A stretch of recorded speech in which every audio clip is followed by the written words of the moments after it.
दोबारा से मैं आता हूँ। बिस्मिल्लाहिर्रहमानिर्रहीम। Today topic is the carcinosin. Carcinosin एक नसोड है और इसका जो मेन काम किया है वो है, जो इसने डिराइव की है ये मेडिसिन, ये बर्नेट ने की है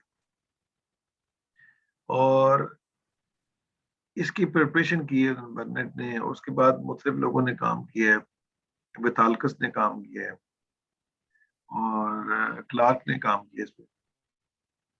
ये इन लोगों ने काम किया इस पे। अच्छा, अब ये कि हमने ये देखना है कि इसमें एक रूब्रिक है जिसका नाम है, जो मैंने उठाई है यहाँ से, high spirited children. High spirited children carcinosin का। अब कार्सिनोसम को थोड़ा सा हमने समझना ही गया है कि मैं एक वर्ड होता है, मैं आपको जस्ट बता देता हूँ उसकी जो पूरी, उस पर आपको लेक्चर दिया जाएगा, पूरी एक्सप्लेनेशन दी जाएगी कि डायथीसिस। डायाथीसिस ये वाला वर्ड आपने सुना होगा, ये होम्योपैथिक में यूज होता है और ऑर्गेन ऑफ मेडिसिन में इसकी एक्सप्लेनेशन मौजूद है। तो डायथीसिस क्या होता है, ये थोड़ा सा समझेंगे तो आपको बड़ा इजीली अंडरस्टैंड होगा। इसकी डेफिनेशन जो होती है, diathesis is inherited or acquired organic and systematic weakness which can cause predisposition towards certain disease condition. The disease disposition arising from the defect of constitution can be called the diathesis. ठीक है, यानी कि आपने इसको क्या होता है, जो आपकी कॉन्स्टिट्यूशनल डिफेक्ट होता है, जो आपकी constitution mean psychosomatic setup of body. Psychosomatic setup of the body means कि आपका साइको नफ्सियात, सोमेटिक माने बॉडी, सेटअप दोनों, यानी नफ्सियात साइकोलॉजिकली और आपकी बॉडी, इसका जो आपका डिफेक्ट है, जो आपका पैदाइशी डिफेक्ट है, जो जेनेटिकली आपका डिफेक्ट है, वो जो फर्क था उसकी वजह से जो बीमारियां बनती हैं उसको क्या कहते हैं, डायथीसिस। द डिजीज कैन डिस्पोजिशन, यानी उस बंदे को ये टेंडेंसी है। तो मिसाल के तौर पे एक बंदा है, उसके वालिद साहब को कैंसर हुआ प्रोस्टेट का, अब बच्चे में वो एक डिफेक्ट आ गया उसकी जेनेटिकली, अब उस बच्चे को प्रोस्टेट कैंसर बाद में बड़ा हुआ उसको हो गया। इसी तरह ब्रेस्ट कैंसर है, माँ को हुआ तो उनकी बेटियों में आगे शामिल हो गया। फैमिली में कोई है शिज़ोफ्रेनिया की बीमारी है, तो वो बीमारी आपकी फैमिली में आ गई, इसको कहते हैं डायथीसिस। ठीक है, यानी कि the disease condition disposition arising from defect of conscience can be called as a diathesis. ये inherited भी हो सकती है और acquired भी हो सकती है। acquired organic disease हो सकती है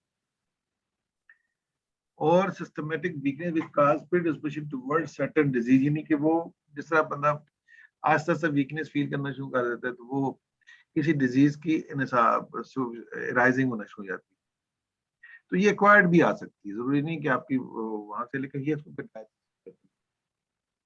जस्ट इसका मैं सिंपल सा इतना बता देता हूँ कि इसकी टाइप्स बता देता हूँ आपको, कि आपको समझने के लिए आसानी हो जाएगा कि इसकी जो जो स्टालवर्ट है उसने इसको मुख्तलिफ जगह पे तकसीम किया हुआ है। जो इम्पोर्टेंट डायथीसिस है, लिम्फेटिक डायथीसिस है, इसको एक्सुडेटिक एक्सुडेटिव डायथीसिस भी कहते हैं। उसके बाद दूसरा जो होता है वो uric acid rheumatic oblique गाउटी oblique हाइड्रोगेनाइड डायथीसिस constitution भी कहते हैं। उसके बाद तीसरी टाइप जो होती है डिस्क्रेटिक डायथीसिस होता है। चौथे नंबर पे ट्यूबरकल डायथीसिस आता है। नंबर 5 होता है स्क्रोफुलियस डायथीसिस। नंबर 6 हेमरेजिक डायथीसिस होता है। ये इसकी 6 टाइप है इसकी, और ये होम्योपैथिक में आपको समझना पड़ेगा। ये आपको समझेंगे तो आपको थोड़ा सा आसानी, होम्योपैथी को जब आप समझते हैं, उस पर काम करते हैं, तो आपको कि पता चलेगा ये डायथीसिस कौन सा है। ठीक है, किस क्या ये जो डिसऑर्डर आ रहा है ये कहाँ से चला आ रहा है, कैसे आ रहा है। उसको आपको समझने में हेल्प होने के फायदा ये होता है कि आप पेशेंट्स को अच्छी तरह समझ जाते हैं। ये जो मरीज है, ये पेशेंट कहाँ से आया, यानी उसकी बीमारी कहाँ से चली, क्या वो आती है, वो आपको डिजीज के बारे में अवेयरनेस होगी कि ये जो प्रॉब्लम उसका चल रहा है क्या वो उसका एक्वायर्ड है और या उसका ये क्या कहते हैं जेनेटिकली इनहेरिटेड आ रहा है। अच्छा, मजे की बात ये है कि आपने सब कुछ करने के ये बेसिकली आपको ये सब कुछ करना जो पड़ता है, इसका जो मेन फायदा आपको होता है, आपको केस टेकिंग में सिम्टम लेने में आपको हेल्प साबित होती है। ये नहीं होता कि आप ये कहिए कि अब कार्सिनोसम जो है वो, जिस तरह मिसाल मैं आपको देता हूँ मैं, ये एक डिस्क्रेटिक डायथिस है। इसमें क्या होता है कि इसमें एक जनरली मिसाल देता हूँ आपको समझने के लिए कि आप हमारे जहन में एक चीज आ जाती है कि हमने हर सूरत में कार्सिनोसम पहले देनी थी, ऐसा नहीं था, या नसोड़ हमने लाजम देना। अब डिस्क्रेटिक डायथिसिस में इसके कहते हैं कि corrupt state of humour, state of imbalance state हो जाती है। तो मुख्तलिफ जगह मैलिग्नेंट किस्म के ग्रोथ हो जाती है, ब्लड डिसऑर्डर, डिजेनरेटिव चेंजेस आ जाती हैं इन नर्वस सिस्टम में, सिम्प्लिक्टिक कॉन्स्टिट्यूशन हो जाती है। आप देखिए इसमें जो इंडिकेटेड मेडिसिन जो उन्होंने कहा ये पॉसिबल हो सकती है, उसमें एसिड नाइट्रिकम है, सिफलिनिम है, आर्सेनिक एल्बम है, कार्बो एनिमल्स है, लंबोमेट है। अब यहाँ पर कार्सिनोसम का एक जल्दी उन्होंने इंडिकेटेड कहते हैं ये वाली पॉसिबल है, इंडिकेटेड इंडिकेटेड मीन की ये वाली पॉसिबल है। अब ये नहीं है कि आपको वही मेडिसिन होगी। इसी तरह उसके बाद एक टुबरकल डायथिसिस, इसने कहा जी इंडिकेटेड मेडिसिन टुबरकल डायथिसिस में जिस तरह माइकोबैक्टीरियम ट्यूबरकुलोसिस से दिए गए, उसमें ट्यूबरकुलिनियम आगे दे दिया, काब है, काली काब, ट्यूबरकुलर। स्क्रोफुलियस डायथिसिस है, इसमें स्वेलिंग ऑफ ग्लैंड्स हो सकती है, मुख्तलिफ जगह स्वेलिंग हो जाती है, लिम्फ नोड होते हैं स्वेल अप हो जाते हैं। अब उसमें क्या कि उसके कहा जी कि डिजिटलिस, अच्छा या एक इसमें थोड़ा सा मैं बताता हूँ कि पैथोलॉजी में इसमें क्या था, हीलिंग ऑफ लीजन जो होते हैं उसके स्कार नजर आते हैं, परमानेंट स्कार रह जाते हैं, ये वो स्कार खत्म ही नहीं होते। अच्छा, उसके बाद फिर इसमें कहता है कि आपके जो लिम्फ ग्लैंड्स होते हैं, फ्लेम ग्लैंड्स होते हैं, और वहां पर फेस्चुला बन जाता है, ठीक है, जैसा ये फेस्चुला, ठीक है, तो वहां फेस्चुले बन जाते हैं। तो ये मुख्तलिफ किस्म के लिम्फ ग्लैंड, वहां पर ये ग्लैंड्स आपको ये स्क्रोफुलियस डायथिसिस है। अब इसमें जो मेडिसिन इंडिकेटेड आ रही है वो होते हैं डिजिटेलिस है, कोनियम है, एपिस मेलिफिका, सल्फर। इसकी तरह फिर हेमरेजिक डायथिसिस है, इसमें जो conjunctival disposition toward bleeding diathesis होता है, इसमें देखिए इसमें ब्लीडिंग डिसऑर्डर होना शुरू हो जाता है। आप इसमें देखते हैं इसमें ब्लीडिंग ज्यादा आ जाती है, थ्रोम्बोसाइटोपेनिया, पर्पुला बन जाते हैं, इसमें सिरोसिस ऑफ लिवर आ जाती है, ब्लीडिंग में भी पॉसिबल ये रीजन हो सकती है, ठीक है। इसमें देखिए उन्होंने फास्फोरस है, मेमेलस है, ये इंडिकेटेड मेडिसिन ये पॉसिबल हो सकती है। इसी तरह आपने और भी इसकी बहुत सारी टाइप्स आती हैं, आपने बेसिकली हमने समझना ही होता है कि ये, तो ये आपने समझना ही होता है कि ये नहीं होता कि आपने कह दी कि बस ये वाली मेडिसिन आ गई तब हमने बस उसका ये कैंसर है तो उसको हमने कार्सिनोसम देनी है। अब देखिए, आप डायथिसिस को जब हम समझते हैं, अब लिम्फेटिक डायथिसिस है तो उसमें उसने क्या किया है, diathesis cause by malfunctioning of lymphatic system, मेल सिस्टम जो मेल फंक्शनिंग करता है, इसमें जो होता है वो थाइमस ग्लैंड होता है, वो रिस्पॉन्सिबल होता है। enlargement ऑफ lymph नोड इसमें भी आते हैं। फिर उसके बाद lymph impaired endocrine function hormonal जिसको इम्बैलेंस आ जाता है, और कुछ एलर्जिक और इन्फेक्शियस डिजीजेज जो होती है इसमें आने होती हैं, आ जाती है। Immunity of skin mucous membrane का पेलनेस ऑफ फ्लेबीनेस और स्किन फोल्ड्स हो जाती है इसमें। इसमें बेसिकली फिर क्या होता है, vitiligo, dermatitis, weeping eczema observe during the initial weeks of illness. तो ये उसके प्रॉब्लम, कोराइजा, ब्रोंकाइटिस, ये इसके आता है। अब इसमें क्या क्या मेडिसिन इंडिकेटेड पॉसिबल है इसके लिए का, उसके अलावा ब्रेथाकार, बेसिलिशिया है, सल्फर है, सुरीनी में। तो ये बेसिकली उसने एक मेंशन किया कि ये पॉसिबल है। इसी तरह यूरिक एसिड जिसको कहते हैं, रोमेटिक कहते हैं, काउटी कहते हैं, हाइड्रोगेनाइड कॉन्स्टिट्यूशन कहते हैं, उसमें थूजा, सार्सिपिल्ला, ब्राउनी एल्बम और एस्टर रेजिमोसा। मैंने ये जस्ट आपको मेंशन किया है कि ये पॉसिबल हो सकती है। अब ये नहीं होता कि अब आप फिर बात हुई आप कहती है कि ये आपको हेल्प देगा कि आपको जो सिम्टम्स कलेक्ट, केस टेकिंग में जब सिम्टम कलेक्ट करते हैं तो आपको हेल्पफुल होता है। अब हम आते हैं जी कार्सिनोसम की तरफ आते हैं। कार्सिनोसम का जो चाइल्ड होता है, ये बिथालकस ने बहुत काम किया इसमें, और मुख्तलिफ और राइटर्स ने भी किया काम कि इसकी ये ब्रेस्ट से कैंसर से दिया गया, यूट्रस से, ओवरी से, इस तरह ये उनके कैंसर डिस्चार्जेस से, ऑफेंसिव डिस्चार्ज से, कैंसर के जो ऑफेंसिव डिस्चार्ज होता है वहां से कार्सिनोसम दिया गया और बर्नेट ने इसे प्रिपेयर किया था। अब आते कार्सिनोसम चाइल्ड क्या होता है। तो कार्सिनोसम का जो चाइल्ड है उसकी रूब्रिक मैंने उठाई है हाई स्पिरिटेड चिल्ड्रन। इसमें सिंगल कार्सिनोसम और सिंथेसिस रेपर्टरी ने इसका रेफरेंस दिया है, उसने ये कोट की है। अब हमने समझना ये कि ये जो हाई स्पिरिटेड चिल्ड्रन होते हैं ये क्या होते हैं, ये आपको मैंने समझाना है।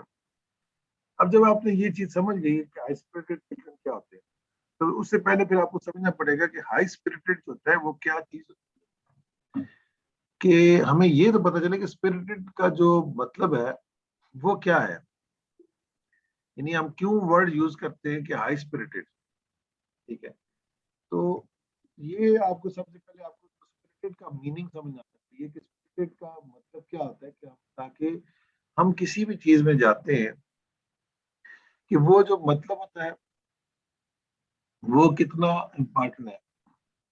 अब इसका जो स्पिरिटेड का मतलब बहुत ज्यादा पुरजोश होता है, मतलब लफ्सी माना कहते हैं पुरजोश, उर्दू में पुरजोश कहते हैं। ठीक है, तो आजाद रूह, ठीक है, और हाई ज्यादा, यानी कि बहुत ज्यादा आजाद रूह होती है इसकी, बहुत ज्यादा हाई स्पिरिटेड होता है, पुरजोश होता है बहुत ज्यादा। ऐसे ही होगा ना, आपको जहन में यही आता है कि नहीं आता, आपके जहन में क्या आता है? जी सर, पुरजोश। हाँ, जोश। Full of spirit, yes sir. बहुत ज्यादा। यानी full of spirit, full of विगर्स।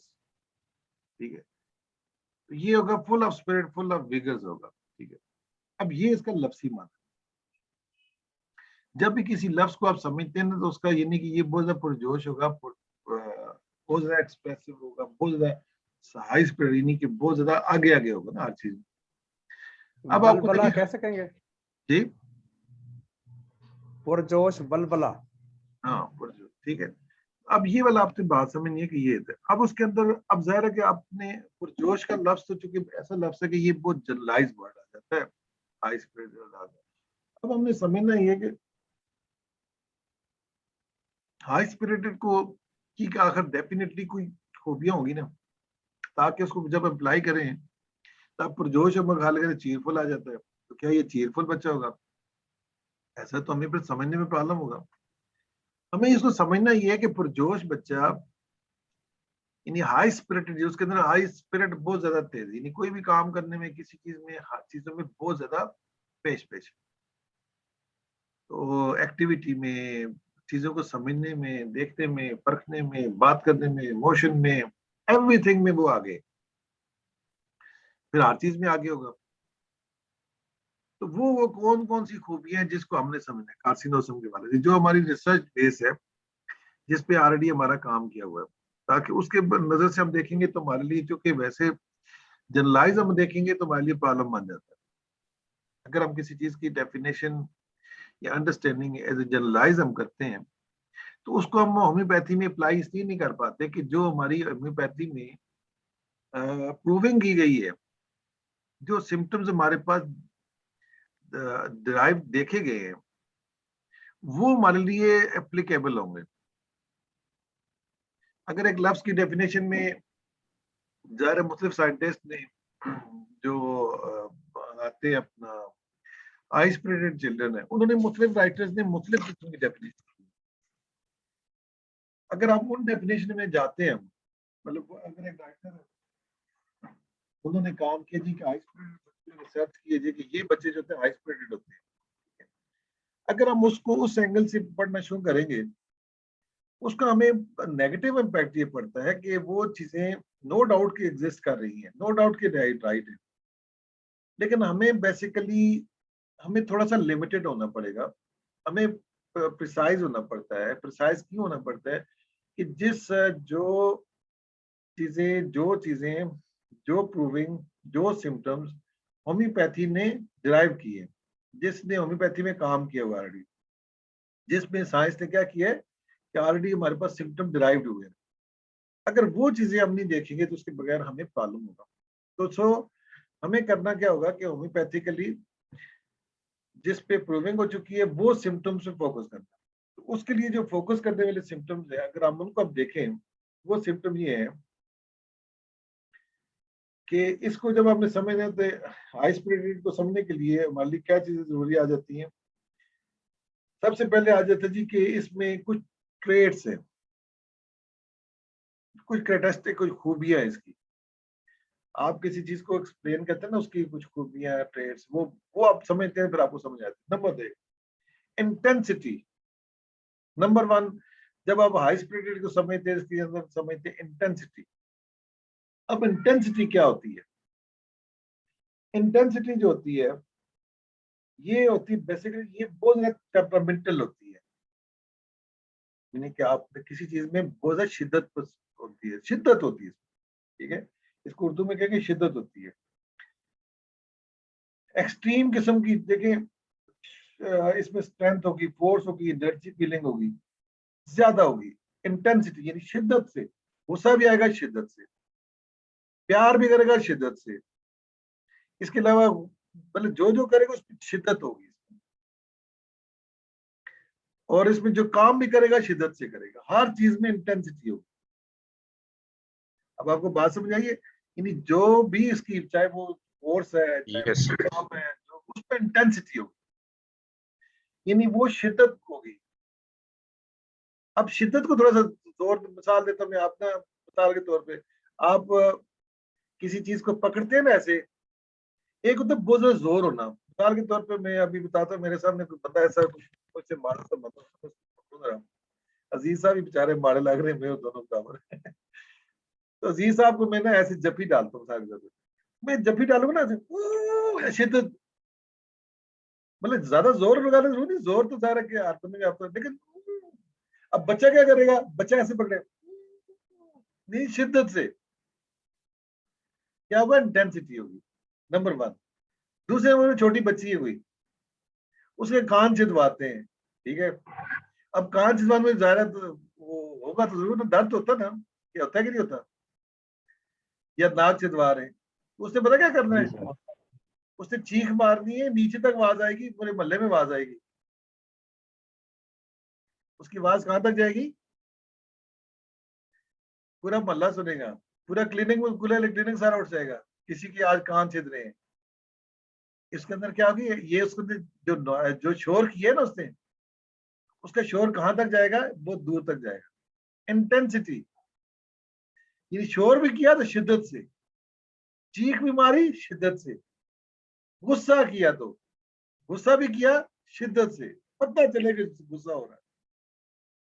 ये नहीं कि आप मतलब आराम से कर दिया, ये इसके अंदर क्या होगी, इंटेंसिटी। इसी तरह अच्छा, इमोशन किसी के साथ काम करना है, बस शिद्दत के साथ लगे रहना, उसको छोड़ना नहीं है। फिर जिस काम के पीछे पड़ गया तो पड़ ही गया, शिद्दत से कहा, ये काम के पीछे पड़ता है फिर पड़ा ही रहता है, शिद्दत से पड़ा रहता है। इंटेंसिटी होती है, ये नहीं होती। अब लोगों से मोहब्बत करता है, दूसरों से प्यार करता है शिद्दत से, सिंपैथी लोगों से करता है शिद्दत से। ये नहीं होता कि फिर इस वक्त जनाब नींद आई है तो मैं नहीं करूंगा, पहले काम खत्म करेगा फिर जाएगा। इसमें पहली चीज क्या पाई जाती है, जब भी आप हाई स्पीड को देखेंगे बच्चे को, उसके अंदर इंटेंसिटी पाई जाएगी। क्या पाई जाएगी, इंटेंसिटी पाई जाएगी। इंटेंसिटी, शिद्दत सर, बहुत ज्यादा। इस तरह जो जो चीजें एक्टिविटी करे, शोर, जो भी आपको, ये अगर आपको उसको टीका लगाते हैं ना, अगर आपको खुदा ना खासा क्लिनिक में आता है कोई डॉक्टर उसको टीका लगाता है, इसने आगे से चीख मारनी है, फिर चीख, छोटी मोटी चीख नहीं मारेगा, ये पूरे क्लिनिक को जगा के रखेगा, पूरे बल्ले में आवाज आएगी, ये इसकी इंटेंसिटी होगी। और श्रिकिंग करेगा, टिका के करेगा, सारे काम शिद्दत से, जो काम भी करेगा शिद्दत से करेगा। ये आपकी उसके अंदर खास बात आती है कि इसके अंदर इंटेंसिटी क्या होती है, इंटेंसिटी। अब जो तो ये इसकी जो प्री डिस्पोजिशन है ना इसकी डायथीसिस की वजह से, तो बात समझ आ गई है। इंटेंसिटी को आप मुख्तलिफ जगह अप्लाई करते हैं, फोर्स अप्लाई करेगा इंटेंसिटी, Yes. प्यार करेगा इंटेंसिटी।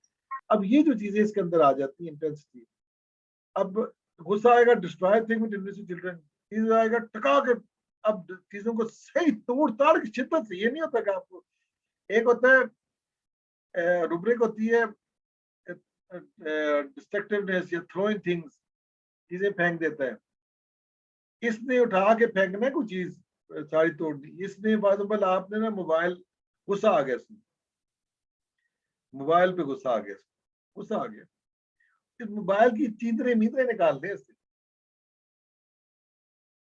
क्या करेगा इसको, मोबाइल मोबाइल जो उसको इस तरह डिस्ट्रॉय नहीं करेगा, बाद में आपके काम आ जाएगा थोड़ा बहुत, चले यार इसकी कुछ ऐसा तो काम आ गया है, ये तोड़ ताड़ के किरचियां कर देगा, ये उसको इतना तक डिस्ट्रॉय करेगा।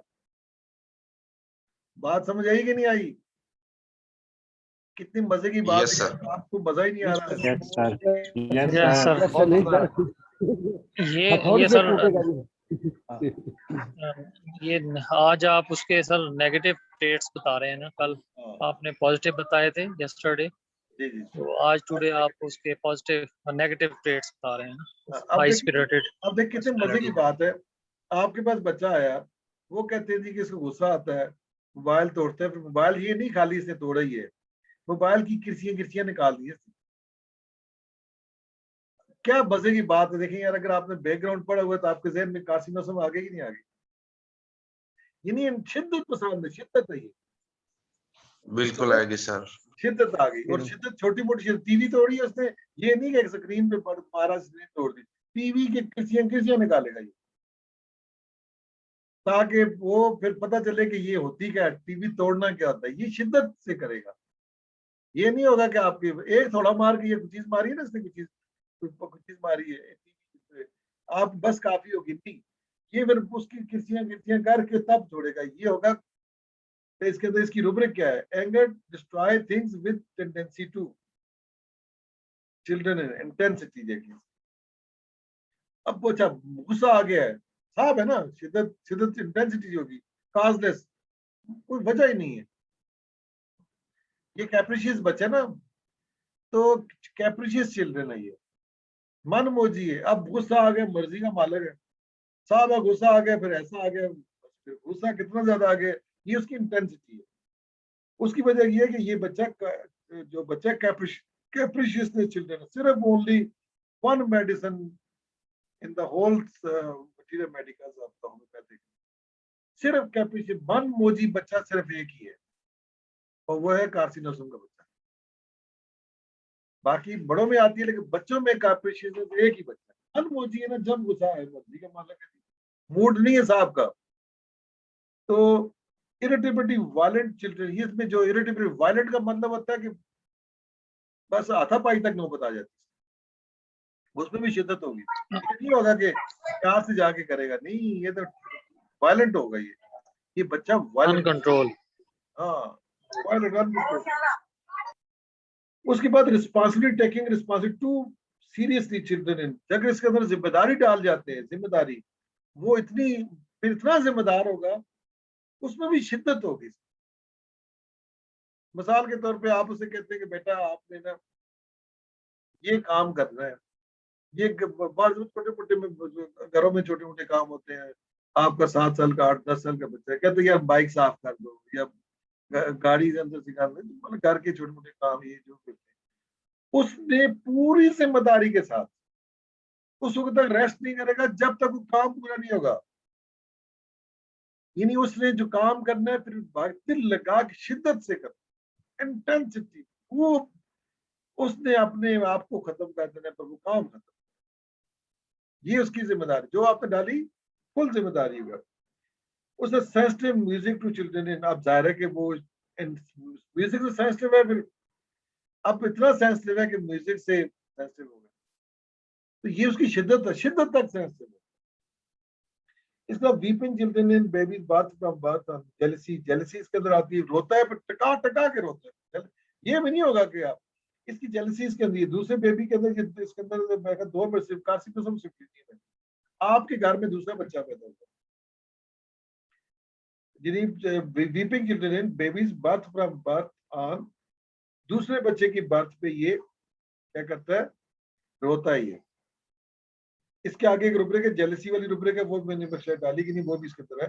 यानी कि दूसरे बच्चे से जेलसी की वजह से रोता ही है, मेरी वो बच्चा आ गया, तो ये जेलसी की वजह से रोता भी, और रोता है बहुत ज्यादा, और रोता भी छोटा मोटा रोएगा नहीं, फिर ये आपको क्या कहते हैं 14 तमक रोशन करा देगा, रोएगा ऐसा, रोएगा शिद्दत से रोएगा फिर, ठीक है।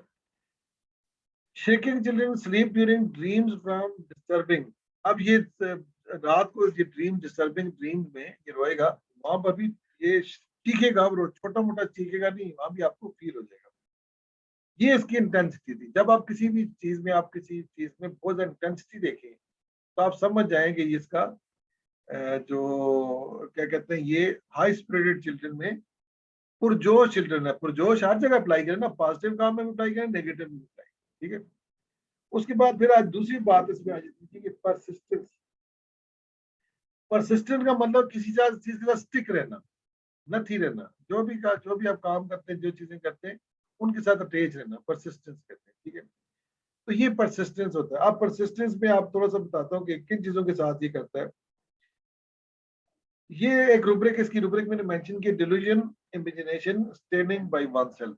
ये खड़ा रहता है, जहां पर होगा ये खड़ा रहेगा, जिस काम में लगा दे खड़ा रहेगा, जो चीज लगेगा अपने आप के साथ ही कमिटेड रहेगा। यानी कि स्टैंडिंग वन सेल्फ, यानी जो करना, जो यानी वन सेल्फ अपने साथ ये कहता है, वहां स्टैंडिंग रहता है। आप उसको डेंजर में खड़ा कर लें, फलां खड़ा कर लें, फलां खड़ा कर लें, आप कहें बेटा आपने यहाँ खड़े होना है, कोई बंदा अंदर ना आए, तो जब तक आप कहेंगे नहीं वो खड़ा रहेगा।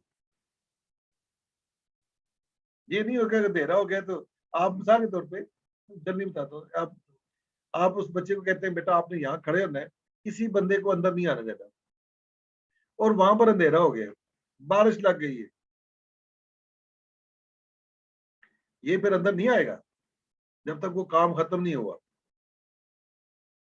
बात समझिए कि नहीं, उस पे ये परसिस्टेंट रहेगा। इसको आपने पढ़ाई पे लगा दी है, इसको आपने काम पे लगा दिया, किसी चीज में लग गए, तो ये बच्चा वहां खड़ा रहेगा, वो काम पूरा खत्म करेगा तब छोड़ेगा। ये नहीं होता कि आपको वो जिस तरह के आजकल के बच्चे होते हैं, वो उन्हें कहे तो उनको उधर से बस किया, हाथ लगाया, बाहर निकल गए, वहां पीछे से गए तो छोड़ दी, ऐसा नहीं। ये परसिस्टेंट है, यानी नथी हो, जिस चीज से भी करेंगे उसके साथ परसिस्टेंट रहेगा। ये बात समझ आ गई आपको? चले जी, अभी ये सर फिर एक सर मिनट ये ऐसा बच्चा होगा बोले बोले। जिसको काम सौंपे और फिर बेफिक्र हो जाए। हाँ, दूसरी बात इसमें मानोमेनिया। मानोमेनिया क्या चीज होती है? मानोमेनिया में होता है, मानोमेनिया रुब्रिक है ये। मानोमेनिया किसी एक चीज के साथ फिक्स हो जाता, अटैच हो जाता, किसी एक चीज के साथ अटैच होने को मानोमेनिया में, ये रुब्रिक मौजूद है, मैंने रेफरेंस दे दिया। माइंड आइडिया फिक्स, इसका आइडिया बस मुझे ये कहा गया और इसमें fix. Industrious finishes work desire to, ये इतना मेहनती होता है कि ये जब तक ये अपना काम खत्म करने की ख्वाहिश होती है, ये नहीं होता। इंडस्ट्रियस मेहनती होता है, काम खत्म करने की ख्वाहिश होती है। आगे एक रुब्रिक रेस्ट करना, रेस्ट व्हेन थिंग्स आर, ये आगे रुब्रिक वो बताता हूँ, इसके अंदर मैंने फॉर्म में मेंशन नहीं की, आपको रुब्रिक वो बताता हूँ मैं कि उसकी रुब्रिक है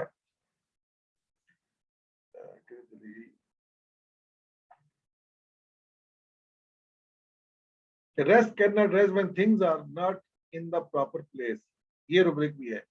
उस वक्त तक रेस्ट नहीं करेगा जब तक वो चीजें अपनी काम कंप्लीट नहीं कर सकता। तो ये इसका बेसिकली क्या होता है, ये उसकी परसिस्टेंस है, ठीक है। अब मैं नेक्स्ट वीडियो पे आता हूँ, आपको फिर अगली में बताता हूँ, ठीक है। Thank you.